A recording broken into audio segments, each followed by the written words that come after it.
हम लगातार इसके बारे में सोच विचार कर रहे हैं और हमारी सुरक्षा के लिए हमने कुछ एहतियाती कदम उठाए थे और इससे हमें भरोसा है कि स्थिति कायम रहेगी और जो भी हमने कदम उठाए हैं वो हमने एलएसी के ऊपर उठाए हैं। सर, अभी हम कितना तैयार हैं चाइनीज़ आर्मी से डील करने के लिए? जैसे मैंने कहा कि जो भी हम हरकतें देख रहे थे उसको मद्देनज़र रखते हुए अपनी सुरक्षा के लिए हमने जो कदम उठाने थे वो हमने उठाए हैं और मुझे उम्मीद है कि जो हमने डिप्लॉयमेंट की है उससे हम अपनी सुरक्षा कायम रखेंगे। ओके सर, धन्यवाद। सर, अभी प्रिपेयर्डनेस जो है वो सिचुएशंस जो चल रही हैं उनको आने वाले दिनों में डील करने के लिए सर क्या क्या तैयार है? अभी जैसे आपको मालूम है पिछले 3 महीने से स्थिति नाजुक ही थे। जो यथास्थिति है उसको हम बरकरार रखेंगे और इसको बरकरार रखने के लिए अलग अलग ज़रिए से बातचीत चल रही है, मिलिट्री लेवल पर भी, डिप्लोमेटिक लेवल पर भी। और हमें पूरा यकीन है कि जो अभी समस्या खड़ी हुई है उसको बातचीत के ज़रिए पूरी तरीके से हल किया जा सकता है। ओके सर, धन्यवाद। Rolling. Sir, you have reached Leh and reviewed operational preparedness. Sir, how did you encourage the soldiers' motivation and what did you tell them? Well, after reaching Leh, I had gone to various places, and in each of these places, I met the officers, the JCOs, the men, and I took a first-hand account of the situation on the ground.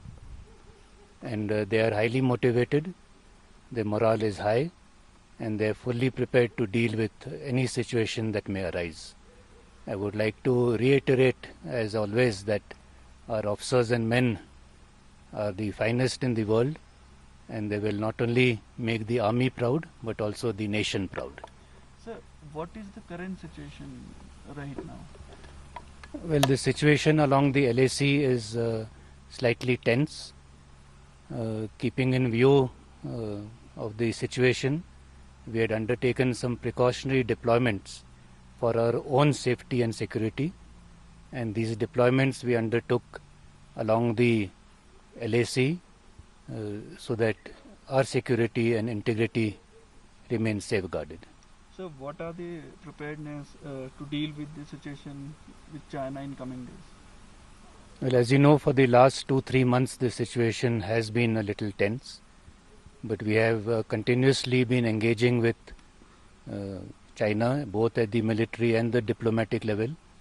These engagements are ongoing and will continue in the future also. And we are very sure that through this medium of talks, whatever differences we have will be resolved, and we will ensure that the status quo is not changed and we are able to safeguard our interests. Okay, sir. Thank you. Thank you very much. सेनाध्यक्ष MM Naravane को सुन रहे थे आप, जिनका कहना था कि हर स्तर पर बातचीत चल रही है, चाहे वो राजनयिक स्तर हो या फिर सैन्य स्तर, दोनों स्तर पर वार्ता चल रही है यथास्थिति बरकरार रखने के लिए।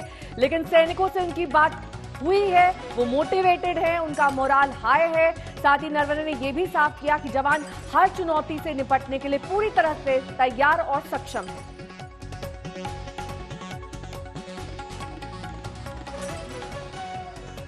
लद्दाख के दौरे पर हैं सेना प्रमुख एमएम नरवणे। लद्दाख में हालात का जायजा ले रहे हैं और आज जब उनसे बातचीत की गई तो उन्होंने ये कहा कि सैन्य स्तर पर बातचीत हो रही है, राजनयिक स्तर पर बातचीत की जा रही है और हर संभव कोशिश की जा रही है कि यथास्थिति बरकरार रहे। यथास्थिति यानी कि जो अब से कुछ ही दिन पहले थी, 29-30 अगस्त की रात से पहले जो स्थिति थी उसे बरकरार रखने की यहां पर पूर्ण कोशिश की जा रही है। हालांकि एलएसी पर हालात तनावपूर्ण बने हुए हैं, इस बात से इनकार नहीं किया नरवणे ने। उन्होंने कहा कि हम हर संभव कोशिश करेंगे कि यथास्थिति बरकरार रहे।